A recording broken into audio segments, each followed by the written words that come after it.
북저널리즘 위켄드 시작합니다. 안녕하세요. 현재를 해설하고 미래를 전망하는 소식을 살펴보는 위크엔드. 이번 이야기는 신아람 에디터가 준비했습니다. 어떤 이슈 준비해 주셨나요? 네, 오늘은 우리가 잘 알고 있지만 늘 잊고 있는 이슈를 가져왔습니다. 혜림 MC 요즘에 카페 자주 가나요? 저는 요즘 안 갑니다. 안 가는군요. 왜냐 너무 비싸다. 맞아요. 커피값이 비싸죠. 너무 비싸고 너무 비싸요. 그리고 사실 회사에 있을 때 많이 먹잖아요. 그렇죠. 우리 회사에서 이제 항상 그 위워크상 커피가 있기 때문에 그렇죠. 네. 딱히 살 어떤 생각은 들지 않더라. 네, 그렇군요. 요즘 좀 딸기 음료가 많더라고요. 근데 맞아요. 겨울 메뉴라고. 시즌 메뉴로. 네, 맞아요. 네. 아람 에디터는 어때요? 저 같은 경우는 요즘에 제가 운동을 시작을 했어요. 어. 네, 안 죽으려고 이러다 죽을 수 있겠다. 영생을 꿈꾸시는군요. 아니, 네. 영생을 꿈꾸는 건 아니에요. 영생을 꿈꾸는 건 아닌데 이러다 당장 죽으면 그건 조금 곤란할 수 있다. 곤란하다. 네, 그래가지고 운동을 시작을 했는데요.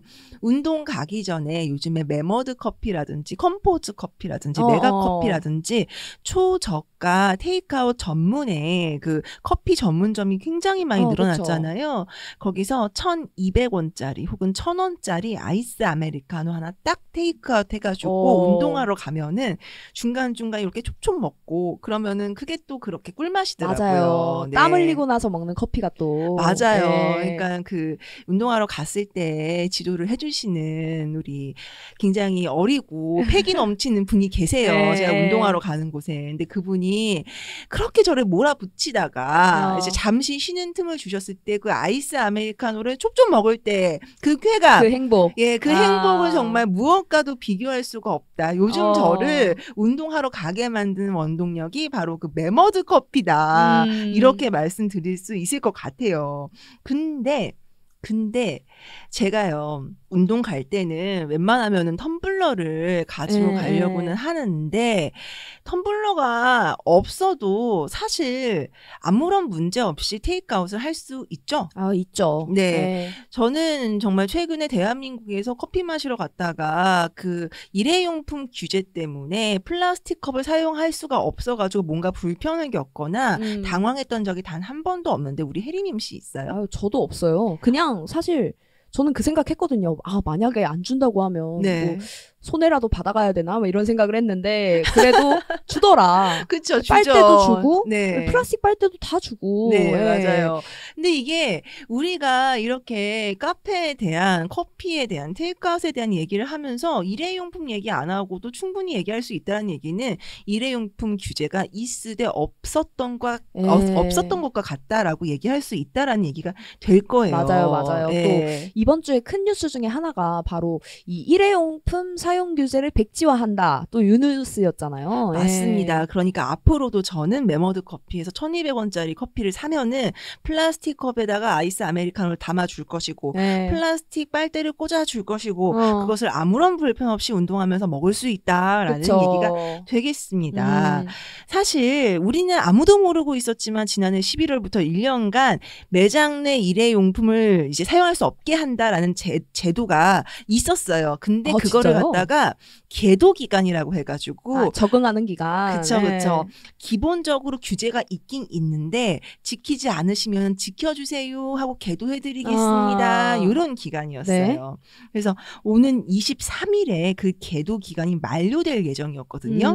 근데 이거를 딱 2주 앞두고 사실상 규제를 철회하는 것과 마찬가지인 발표를 한 거예요. 자, 일단 그 플라스틱 빨대 굉장히 우리 많이 쓰잖아요. 그쵸. 요거는 계도 기간을 무기한 연장합니다. 항상 계도만 하겠다. 네. 그러니까 예를 들어서 제가 혜림 MC한테 제가 10,000원을 빌려드리는데 무기한 빌려드리면은 준 거죠. 드린 거랑 맞네요. 그냥 입금 드린 거랑 뭐가 다르겠어요. 그러네요. 빌려주는 거야 말만 하지. 그렇죠. 그거랑 똑같은 거다. 그러네요. 이거는 무기한 계도 이거는 그냥 허용한 거하고 다름이 없다. 그리고 종이컵 같은 경우에는 아예 사용 규제 품목에서 제외를 하겠다라고 밝혔다고 합니다. 네. 그리고 비닐봉투 같은 경우에는요. 그 종량제 봉투나 생분해성 봉투 이런 대체품 사용을 권장하겠다. 하자. 또 권장. 네. 아니, 저한테 얼마든지 권장할 수 있죠. 예, 예를 그쵸. 들면은 뭐 저한테 뭐 어떤 뭐라고 해야 될까요? 맛있는 뭐 아보카도, 케일, 샐러리 주스 같은 거 충분히 권장해 주실 수 있죠. 그쵸. 제가 마시느냐 마느냐는 제 결정이잖아요. 그럼요. 예, 그런 거죠. 그러니까 사실 규제를 철폐한 건 아니다라는 게 우리 정부 당국 환경부의 입장이지만 쓰는 소비자 입장에서는 규제가 없네? 그쵸. 있다고는 하는데 안 보이네? 네. 이런 상황이 됐다라고 할 수 있습니다. 네. 아니, 왜냐면 계도 기간을 우리도 모르는 새 이미 겪었다는 거잖아요. 그렇죠. 그게 진짜 아이러니죠. 그러니까 앞으로 있을 계도 기간도 크게 다르지 않겠구나라는 네. 생각을 할 수밖에 없다는 거죠. 맞습니다. 아니, 환경부에서 이렇게 얘기를 해요. 일회용품을 줄이고자 하는 정부의 의지와 방향성엔 변함이 없다. 어머, 뜻은 다만, 깊다.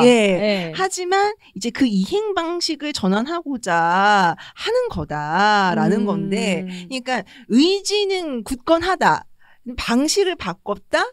근데 방식이 방식인가? 뭐 이런 문제 제기가 나오고 있는 거죠. 게다가 그러네요. 저희 우리나라도 이제 선진국 이야기를 많이 심리적 하잖아요. G8이잖아요. 그럼요. 심리적 G이시니까 우리도. 그러다 보니까 이제 내년 말에 UN 국제 플라스틱 협약 체결을 앞두고 있거든요. 근데 우리가 그냥 가서 사인만 하고 온다고 해서 플라스틱 안 쓰는 나라예요라고 얘기할 수 있는 건 아니잖아요. 실제로 일회용품을 포함한 플라스틱 전반에 종합적인 감축 계획을 준비를 해서 실행을 해야만 합니다. 근데 준비하고 있대요. 네. 세부 사항은 안 알려줘. 안 알려주고 비밀로. 이거 어떻게 정책이라는 게 준비를 했으면 공개를 해서 이렇게 실행을 할 거니까 준비들 하세요 해야 될 거 아니에요. 막 비밀로 해요. 서프라이즈 파티처럼. 그러니까요. 그래서 지금 이거 어떻게 된 건지 알 수가 없다. 종잡을 수가 없다. 뭐 이런 상황이 됐습니다. 네. 아니 근데 이 일회용품 규제하겠다라는 뉴스가 처음 나왔을 때가 제가 기억이 나거든요. 네네. 그때 속으로 했던 생각이 야 혼자서 이 가게 하시는 분들 맞아요. 힘들어서 저거 어떡하냐. 그쵸. 네. 왜냐면 사실 쓰레기는 버리면 그만이지만 이게 뭐 설거지거리도 엄청 쌓일 거고 맞습니다. 뭐 텀블러 그리고 제가 카페 알바해서 알거든요. 네네. 텀블러가 사람마다 생긴 게 다르잖아요. 맞아요. 그럼 용량 같은 거 머리가 정말 아픕니다. 그렇겠다. 얼음 개수 같은 거 막 이런 것들 다 생각을 해야 되거든요. 네네네. 그런 게 또 힘들다. 그러네요. 아니 제가 가는 그 메머드 커피도요. 제가 갈 때마다 있는 알바분 한 분이 독야청청 혼자서 정말 혼자서 하는데 어쩌다가 그 옆 건물에 있는 그 오피스 건물에서 퇴근 시간하고 딱 겹친다. 그러면은 이 알바분 손이 안 보여요. 근데 그분이 만약에 설거지까지 해야 된다? 그건 거의 뭐 헬이다. 그쵸? 있을 수 없는 일이다. 눈물 닦는데 5분은 걸리거든요. 네, 맞아요. 근데 사실 이번에 정책을 좀 계도기간 2주 남기고 계도기간 종료 2주 남기고 급하게 발표를 했다고 했잖아요. 그래서 다행이다. 우리 살겠습니다 하는 이런 이제 반응도 있지만 한편에서는 잠깐만요. 저 이거 계도기간 끝난다고 그래가지고 종이빨대 엄청 주문해놨는데? 그럴 수도 있겠네요. 맞아요. 그러니까 정책을 이렇게 급하게 하면 안 되거든요. 그 이유가 이런 데 있는 거예요. 아니 잠깐만요. 저희 그거 종이로 된 그 슬리브나 플라스틱 컵 같은 거 쓰면 뭐 어떻게 된다고 그래가지고 고객님들한테 텀블러 가져오시면은 뭐 할인해드리는 이벤트 같은 거 막 하고 있었는데 이런 얘기들이 막 나오는 거예요. 그쵸. 그리고 정말 큰일 난 데들이 진짜 있습니다. 어디냐? 종이빨대 만드는 업체들. 그것도 만드는 분들이 있지. 그쵸. 그러네요. 거기는 지금 난리 났어요. 보도되고 있는 걸 보면 눈물 없이 볼 수가 없어요. 지금. 진짜 날벼락을 맞았네요, 거의. 맞아요. 일단 이제 뭐 회사마다 사정은 좀 다르겠지만 직원들 전부 다 퇴사 처리한다라는 회사도 있고요. 마음이 아프네요. 폐업하겠다라는 곳도 있고요. 지금 쌓여있는 재고 이거 다 쓰레기 된다라면서 거의 지금 사장님들 울고 있어요. 네. 야 이게 그것도 쓰레기 됐잖아요, 결국에. 그렇죠. 정말 이 정부 정책에 따라서 진짜 한 산업이 이렇게 확 떠올랐다가도 아예 이제 가능하게 되지 않기도 하고. 네, 맞아요. 정말 이 환경을 지키는데 도움이 되는 제조업이 그냥 주저앉는 셈이잖아요. 맞습니다. 사실 종이 빨대라는 게 불편하죠. 근데 커피 먹는 동안 우리가 조금 불편하고 종이 맛을 조금 느끼는 게 플라스틱을 줄이는 데 도움이 될 수 있다? 그럼 우리가 좀 고려해 봐야 되지 않겠어요? 그쵸. 근데 어쨌든 간 저도 종이 빨대 별로 좋아하지 않지만 정부의 정책 하나로 줄도산 위기에 처한 산업도 있다라는 건 정말 우리가 생각해 봐야 될 지점이 아닌가 싶어요. 그래서 이 종이빨대 업체들이 집회를 연다고 합니다. 오는 13일에 환경부 북문 건너편 체육관 앞에서 이제 모이신다 그래요. 그래서 환경부에서 제발 봐주세요 할 텐데 환경부에서 정말 볼지 어떨지는 알 수가 없겠네요. 그러네요. 사실 플라스틱이라는 이 소재가 정말 편리하잖아요. 그쵸. 편리하죠. 너무 편리하고 튼튼하고 또 어디 넣어도 뭐 딱히 부담 없고 맞습니다. 그런 것들이 또 강점이라서 사실 사람들이 많이 사용하곤 했는데 항상 이제 초등학교 때부터 들어왔던 얘기 이제 땅에 묻으면 뭐 100만 년이 지나도 안 썩는다 이런 얘기들 맞아요. 항상 들었고 사실 그 플라스틱 문제는 또 북저널리즘에서 익스플레인드로 다루기도 했었잖아요. 맞습니다. 북저널리즘의 명품 익스플레인드 콘텐츠 익스플레인드에서 이미 한번 짚은 적이 있어요. 계기는 뭐였냐면은 지난 추석 때 우리 혜림 MC 성묘 갔다 왔나요? 네, 갔다 왔어요. 혹시 이제 그 성묘를 이제 공원 묘지 같은데 이런 데서 이제 하셨나요? 아니면 저는 선산에서. 그러면 못 보셨을 텐데 왜 예전에는 공동묘지라고 했죠. 요즘에는 이제 공원묘지라고들 많이 부르는데. 그제 그 지자체에서 이번 추석 때 그 조화 있잖아요. 플라스틱 꽃. 그거를 가지고 들어오지 마세요라고 했었거든요. 그래가지고 굉장히 이제 뭐라고 해야 되나 시민들이 이게 뭔 소리임? 나 벌써 사갖고 왔는데 막 그래가지고 현장에선 잘 지켜지지 않고 그랬었다. 뭐 이런 얘기가 있었어요. 그래서 그거를 계기로 해서 한번 플라스틱 이야기를 전해드린 적이 있었습니다. 근데 사실 지자체에서 이렇게 나설 법도 해요. 왜냐면은 실제로 이 플라스틱 그 쓰레기를 재활용품에다가 분리해서 버리잖아요. 우리가 집에서 버릴 때. 그쵸. 근데 이게 재활용이 잘 안 돼요, 실은. 그래요? 저 엄청 열심히 했는데 그 막 라벨 떼고 이제 끈끈이 이거 해가지고 버리고 마라탕 먹으면은 그거 기름 말려가지고 없애고. 그죠. 저도 사실 그렇게 합니다. 그 왜 플라스틱 페트병에 붙어있는 그 비닐 포장지 있잖아요. 그거 엄청 안 떼지는 거 아시죠? 그거 한 3cm 떼지고 뚝 떼지고. 맞아요. 3cm 뚝 떼지잖아요. 아니 저 정말 그거 하면서 이거는 내가 뭐랄까 인내심을 키우는 수련이다. 이거는 나의 마음 수련이구나. 이런 생각을 하면서 계속 쉬면서도 그렇게 이제 그 포장지를 떼곤 하는데 하지만 그럼에도 불구하고 계속 열심히는 해야 되겠으나 우리 페트병 그렇게 해서 버리잖아요. 그러면 이제 그 재활용품으로 내다 놓잖아요. 그러면 수거에 갈 거 아니에요. 그 재활용품 업체에서 그거 어떻게 골라내는 줄 알아요? 어떻게요? 사람이 쭉 서요. 사람이 골라내요? 주로 어르신분들이 하시는데 그 사람이 컨베이어 벨트 같은 거 앞에서 아니면 작업장 그 긴 테이블 같은 거 앞에서 이제 그 플라스틱 쓰레기라고 분류해 놓은 거 이게 탈탈탈탈 털어가지고 쌓아놓고서요 그 옆에 쭉 일렬로 씁니다. 손으로 하나하나 골라내요. 쓸 수 있는 거. 아니 우리는 한다고 해도 보다 보면은 섞여 있잖아요. 뭐 기름때가 다 제거가 되지 않은 것들, 이물질이 들어가 있는 것들, 이 플라스틱처럼 생겼지만 알고 보면 플라스틱이 아닌 것들 맞아요. 있죠. 그런 것들을 사람 손으로 골라내요. 그러면은 이분들이 골라내 하루 종일 그렇게 하다가 하루 일과가 끝이 나잖아요. 다 못 골라냈죠. 남은 애들은 착착 모아가지고 그냥 소각장으로 보내거나 매립지로 보냅니다. 야, 이게 지금 뭐 인공지능 뭐 할 때가 아니라 맞아요. 이거를 좀 어떻게 해야 되지 않나. 근데 사람이 그런 산업 분야에서 손으로 이렇게 골라내고 있다고 쳐요. 근데 어쨌든 이유는 내야 되니까 최선을 다하고 있을 거 아니에요. 그만큼 골라내도 다 못 골라낼 만큼 우리나라에서 플라스틱 쓰레기가 엄청나게 발생을 하고 있다는 얘기이기도 하고 그리고 이게 우리나라만의 문제는 아니라서 전 세계적으로 지금 과학자들이 눈에 불을 켜고 달려들고 있는 게 있어요. 뭐죠? 이 플라스틱을 분해해서 먹고 사는 미생물을 이제 미생물한테 주겠다. 근데 이때요 이미 아, 그래요? 자연에 있으니까 그거를 갖다가 어떻게 활성화를 시켜주고 쓰레기 문제를 해결하겠다라는 게 연구의 초점이에요. 실제로 우리나라에서도 그 광주 지역의 쓰레기 매립장에서 그 미생물을 발견했습니다. 아, 정말요? 연구하고 있어요. 아니, 어떻게 또 그런 애가 생겼대? 그러니까요. 정말 자연이란 무섭고, 쓰레기, 그것도 플라스틱 쓰레기를 먹고 사는 미생물이 있다라는 것도 충격적이죠. 어쨌든 산업계에서는 이 플라스틱 쓰레기를 잘 모아서 이제 제2의 에너지, 제2의 재활용 뭐 산업 이런 걸 일으키는데 되게 노력을 하고는 있어요. 왜냐?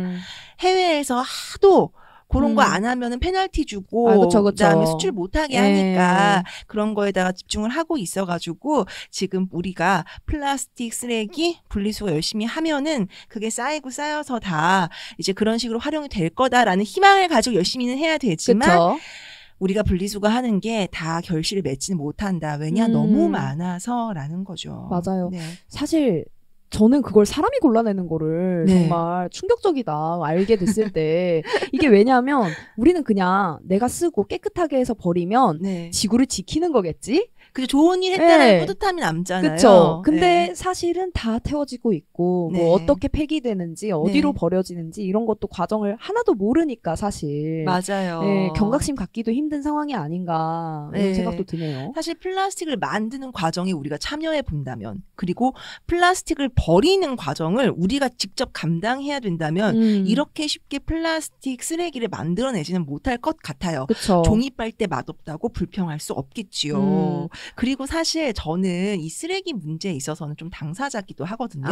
마포구 주민이시잖아요. 맞아요. 마포구가 지금 아주 뜨거워요. 쓰레기 소각장 문제 때문에. 그쵸. 지금 오세훈 시장에 대한 공격 그 현수막이 마포구 어딜 가든 너무 많이 걸려 있습니다. 그 상암동 쪽에 쓰레기 소각장을 그 하나 더 만들겠다. 그런 이제 대책을 내놓았다가 오세훈 시장이 정치적 역풍을 엄청나게 맞고 있다. 정말 주말마다 주민들이 모여서 시위 벌이고 아주 난리 났어요. 지역 국회의원들도 지금 민주당 소속들이거든요. 마포구가 이제 지역구가 2개인데 거기 둘 다 이제 민주당 소속이라 가지고 오세훈 시장에 대한 이 공격 현수막이 정말 장난이 아니다. 아니 이게 또 그 김포 편입이랑도 굉장히 긴밀하게 엮여 있는 문제잖아요. 맞아요. 자, 오세훈 시장이 처음에 김포시 그 편입 제안 받았을 때 김포시 서울로 들어오겠습니다. 요 편입 제안 받았을 때 굉장히 솔깃했는데 그 이유 중에 하나가 바로 이 쓰레기 문제였다. 안 그래도 지금 쓰레기 때문에 주민들의 여론 안 좋아지고 있는데 김포시가 들어오면 쓰레기 문제가 좀 해결될 것 같다? 요거 거절할 수 없는 제안이거든요. 그렇죠. 자, 지금 우리가 수도권, 서울, 경기, 인천 이렇게 수도권에서 발생하고 있는 쓰레기가 어디로 가고 있느냐? 수도권 매립지라는 곳으로 가고 있습니다. 이게 어떻게 생겨난 거냐? 1980년대에 그때까지는 난지도라고 들어보셨나요? 그렇죠. 쓰레기 섬 뭐 이런 얘기가 있었죠. 맞아요. 그 상암동이 원래는 그 난지도 쓰레기 매립장이 있던 곳을 싹 밀어버리고 월드컵 한다고 이제 월드컵 경기장 지으면서 새로 태어났지요. 그 상암동에 있던 난지도 그 쓰레기 매립장이 풀로 꽉 찹니다. 그렇게 되자 서울시에 쓰레기가 갈 곳이 없어지죠. 그래서 인천 지역을 중심으로 해서 수도권 매립지를 4군데를 싹 마련을 합니다. 앞으로 여기다가 쓰레기 갖다 붓자. 그래서 그때 생각하기로는 2015년쯤 되면은 여기가 꽉 찰 거다. 그때까지 대책을 마련을 하자. 이런 식으로 생각을 하고 80년대니까 2015년이 얼마나 멀어 보였겠어요. 그쵸. 그래가지고 일단은 이렇게 했었는데 중간에 우리나라가 쓰레기 종량제를 실시하기 시작합니다. 그러면서 쓰레기의 양이 좀 줄어들어요. 그래서 생각보다 이 쓰레기 매립지를 4군데를 만들어놨는데 2개까지는 다 쓰고 3개, 4개가 2015년이 됐는데 안 찬 거예요. 사용 개시도 안 한 거예요. 그래가지고 오라? 그러면 수도권에서는 이제 특히 서울시하고 경기도에서는 오라 꿀 계속 쓰면 되겠네 했는데 인천 입장에서는 이게 너무 못마땅한 거죠. 아니 잠깐만 쓰레기차 2015년까지만 보낸다면서 너네 이러면 안 되지. 근데 계속 보내? 이런. 그쵸. 약속 지켜야지. 그래서 그때 한번 쓰레기 대란이 날 뻔했어요. 네. 근데 인천에서 통 크게 자, 알았어. 10년만 더 받아줄게. 대신 10년 2025년까지는 너네가 자력 갱생할 수 있는 방법을 만들으렴. 야, 몇 년 안 남았네요. 예, 했는데 지금 서울하고 경기도는 내심 인천에 남아있는 그 매립지 계속 쓰고 싶죠. 아, 그쵸. 그 욕망을 어떻게 버리겠어요, 사실. 맞아요. 네. 하지만 인천시는 노 안 돼. 25년까지라고 했으면 25년까지야 라는 입장이거든요. 근데 네 개의 매립지 중에 네 번째 매립지가 김포시에 걸쳐있네. 아, 야, 이거 오세훈 시장 입장으로는 좀 거부하기 힘든 어떤 유혹이네요. 그쵸. 게다가 김포시장도 오세훈 시장 만나러 가면서 저희 이런 거 할 수 있어요 이러면서 그러니까 우리랑 손을 잡는 게 좋을걸요 하면서 갔어요. 근데 만나고 나왔더니 김포시장이 말을 싹 바꿨다. 뭐라고? 그거는 저희가 권한이 없어서 약한 쓰레기? 소리. 왜냐? 이게 김포시에 살짝 땅이 걸쳐 있긴 하지만 실제로 권한이 인천시에 있는 게 맞아요. 그러니까 그거를 김포시에 발을 걸치고 있다고 해서 그 매립지에 대한 권한이 김포시 넘어올 수가 없고 그걸 우기면은 정치적으로 어차피 역풍을 맞을 수밖에 없기 때문에 그쵸. 오세훈 시장 입장에서도 이걸 강하게 말할 수가 없는 거예요. 김포시도 그러면은 오세훈 시장의 심기를 건드려서 좋을 게 없죠. 그쵸. 그러니까 더 이상 그걸 가지고 설레발을 칠 수가 없는 거죠. 실제로 유정봉 인천 시장이 정말 화가 너무너무 많이 나가지고 말도 안 되는 소리 하지 말아라 라면서 이제 그 김포시의 그 서울시 편입 요거를 좀 규탄하는 기자회견을 하면서 쓰레기 문제에 대해서도 굉장히 강하게 그건 당신들한테 권한이 없는데요.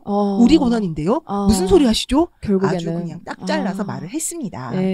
아니 서울 쓰레기 얼마나 만들길래 지금 이 찌그락바그락이 있는지. 사실 서울시에서 하루에 48,000톤씩 쓰레기가 나옵니다. 쓰레기 하나에 막 10kg 이런 것도 아니잖아요. 그렇죠. 요거를 우리가 이사 갈 때 쓰는 커다란 트럭이 10톤 트럭이거든요. 그 10톤 트럭 4,800대 분량이고 요거를 서울시청에서부터 쭉 나래비를 시키면은 인천시까지 쭉 세울 수 있습니다. 그러니까 사실 서울시가 이렇게 쓰레기 문제에 왔다 갔다 흔들리고 또 상암동에서 그렇게 난리를 치는데도 불구하고 소각장 하나 더 만들려고 하고 그런 거죠. 게다가 김포시가 갖고 있는 카드가 매립지만 있는 게 아니에요. 김포시에 쓰레기 소각장 건설 논의가 나오고 있는데 그렇게 되면 인천시가 너무너무 피해를 받습니다. 왜냐면은 김포시가 사실은 서울보다 인천하고 더 많이 접촉면이 있는데 그 인천시 쪽으로 붙어있는 쪽에 이 소각장이 생기거든요. 그럼 그 소각장에서 나오는 연기 어디로 오냐? 인천으로 갑니다. 바람이 부는데. 그렇죠. 그래서 인천에서는 정말 정말 너무 속이 터진다. 이래서는 안 된다. 정말 눈물의 항의가 나오고 있는 상황입니다. 진짜. 사실 서울시는요. 자기들이 만들고 있는 쓰레기를요. 다 인천으로 보내든지 다른 지방으로 보내고 있습니다. 그러니까 이거 셔틀 시키는 것처럼. 맞아요. 사실 생활 쓰레기, 그러니까 전체 나오는 쓰레기 중에 한 20%가 생활 쓰레기고 70%가 건설 폐기물이거든요. 서울시가 또 이제 그 개발과 그렇죠. 지금 또 삽을 많이 파고 있기 때문에. 그렇죠. 그런 도시이기 때문에 건설 폐기물이 정말 많이 나오는데 어쨌든 이 중에 생활 폐기물은 대부분 그 종량제 봉투에 담겨서 인천에 있는 그 수도권 매립지로 가고 있고 건설 폐기물들은 전국 각지로 흩어지고 있습니다. 이게 참 버릴 방법은 없는데 사실 일회용품 규제는 풀리고 있고 맞아요. 모순적이네요, 사실. 맞습니다. 사실 1950년에는요. 전 세계의 플라스틱 생산량이 150만 톤이었거든요. 근데 이게 2020년에 3억 6,700만 톤으로 증가했어요. 자, 150에서 150만 톤에서 3억 6,700만 톤이면은 대체 우리가 얼마나 막 만들어내고 있는 거냐. 그러니까요. 이거는 정말 우리가 정말 다시 생각을 해봐야 된다. 일단 만들면은 쓰잖아요, 우리가. 그쵸. 쓰고 나면 버리잖아요. 그게 플라스틱의 운명이거든요. 그러면은 일단 만들어진 플라스틱은 통제할 수가 없으니까 우리가 이 쓰레기를 어떻게 처리할까 그 문제도 중요하겠지만 쓰레기가 되니까 만들지 말자라는 대로 논의도 좀 옮겨야 되는 게 아닌가 싶고요. 네. 그러려면은 정부에서 쓰지 말아봐, 만들지 말아봐 라는 정책이 나와야 될 텐데 지금 정부의 정책이 너무 재활용, 폐기, 그다음에 처리 이런 데에만 좀 초점을 맞추고 있어서 거기서부터 좀 잘못되었다라는 것이 환경단체들의 지적이기도 합니다. 그러네요. 네. 사실 미생물이 뭐 먹어봤자 그쵸. 3억 8천만 톤까지 먹을 것 같진 않거든요. 아니 그거를 갖다가요. 그리고 아직은 걔네들이 그렇게 많이 못 먹고 있어요. 그쵸. 미생물인데. 네, 그거를 먹게 하겠다고 지금 과학자들이 지금 나서고 있다. 그런 수준인 거다. 그러니까. 그러네요. 네. 아니 서울 쓰레기의 그 70%가 이제 건설 폐기물. 네. 그거는 좀 충격인데요. 그쵸. 너무 많은데요. 그거 네. 우리 눈에 안 보이는 대로 가니까 우리가 모르는 건데 네. 이것도 정말 문제인 게요. 전북에 가면은요. 익산 지역 있잖아요. 네네. 거기에 낭산산 혹은 낭산 이렇게 부르는데 이 산이 있어요. 네네. 전북 지역이 돌이 굉장히 좋거든요. 왜 우리 묘지에 가보면 비석 같은 거 있고 절에 가보면 이제 그 석탑 있고 이렇잖아요. 그쵸. 그런 거 되게 좋은 돌로 만들 거 아니에요. 네. 그 돌들 어디서 파오느냐 이렇게 돌이 좋다는 곳에 있는 그 산에서 돌을 정말로 채굴합니다. 깎아가지고 갖고 와요. 그래가지고 만드는 것인데 이 전북 지역의 익산에 낭산산이 그 돌 캐는 곳으로 되게 유명했어요. 근데 돌을 이렇게 계속 파다 보니까 산이 움푹 패였거든요. 그렇겠죠. 네. 그럼 위험하잖아요. 그럼 거기 뭘 메꾸긴 메꿔야 될 거 아니에요. 어떤 업체가 거기에다가 쓰레기를 갖다가 메꾼 거예요. 돌 대신? 돌 대신 건축 폐기물을 비롯한 그냥 처리해야 되는 그 폐기물들을 걷다가 다 갖다 박은 거예요. 어머. 그리고는 검정색 비닐봉지로 메꿔놨네. 좀 그렇다. 네. 근데 이게 그냥 그런갑다 하고 있었는데 그냥 뭐 쓰레기 차들이 조금 왔다 갔다 하나 보다 뭐 돌 같은 거를 저기다 다시 붓는다고 그랬는데 어느 날 보니까 지하수에서 독극물 검출되고 어떡해. 난리 난 거예요. 그래서 주민들이 깜짝 놀란 거죠. 그쵸. 그래가지고 요거 발견하고 나서 다시 그 박아놨던 건설 폐기물들을 파가지고 다른 데로 옮기고 있는데 요거가 30년이 더 걸린답니다. 정말 원래는 좋은 돌이 나는 산이었는데 맞아요. 이제는 쓰레기와 독극물이 나오는 산이 된 거예요. 정말 이게 서울 쓰레기, 서울에서 나온 건설 쓰레기, 건설 폐기물이 어디로 갔는가 우리 모르고 있잖아요. 이런 곳으로 갑니다. 진짜 마음이 아프네요. 네. 사실 이런 그 일들이 반복해서 일어나고 있기 때문에 우리가 눈에 보이지 않는다고 해서 치우고 폐기하는 과정 우리가 신경 쓰지 않아서 알아서 잘 되고 있다고 해서 더 이상 신경 쓰지 않아도 되는 건 아닌 것 같아요. 그러니까 사실 정부의 일회용품 규제 철폐 뭐 이런 것에도 우리가 관심을 가져야 되고 그리고 우리가 버리는 쓰레기가 인천으로 가고 있는지 익산으로 가고 있는지 이런 것에도 좀 관심을 가지고 이러다 보면은 우리도 조금 뭐라고 해야 되나요? 쓰레기를 만들어내는 이 과정에 있어서 조금씩 멈칫멈칫하게 되지 않을까 뭐 이런 생각을 하면서 오늘 이슈 좀 가져와 봤습니다. 네, 제가 요즘 물리 관련해서 좀 책을 읽고 있는데 네. 우리 지금 지구에서 쓰는 이 모든 물질, 에너지 이게 다 빅뱅에서 발생을 한 거거든요. 그래가지고 다 이제 수단을 하면서 돌아다니는 거예요. 좀 얘기가 저는 제가 오늘 이 이야기 가져오면서 스케일 점점 커지는 식으로 이렇게 가는구나. 익산 얘기까지 하면서 제가 어떻게 소화할 수 있을까 이 생각을 했는데 빅뱅으로 빅뱅으로 가주시네요. 네. 근데 우리가 그 별의 에너지를 너무 많이 쓰레기로 변환시키고 있는 건 아닌가라는 생각이 문득 드네요. 정말. 문학적이면서도 정말 씁쓸한 이야기다. 그만큼 우리가 좀 덜 버리고 덜 쓰는 생활을 이제는 할 수 있어야 되겠다라는 생각이 드는 이슈였습니다. 네. 그리고 또 여러분 텀블러 쓰는 게 정말 환경에 도움될까? 이런 생각하시는 분들 많잖아요. 여러분 20번 쓰시면 도움됩니다. 20번? 예. 20번 쓰시면 무조건 도움된다고 합니다. 네. 딱 20번 쓰는 걸 목표로 이제 하나하나 나아가는 걸로 하면 되겠네요. 네.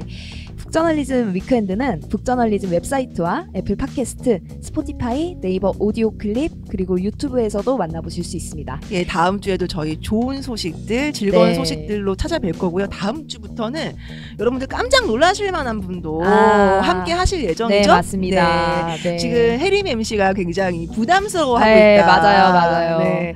하지만 혜림 MC가 부담스러운 만큼 여러분께는 더욱더 큰 즐거움 드릴 수 있을 테니까요. 다음 주에도 저희 북저널리즘 위켄드 놓치지 말고 들어주세요.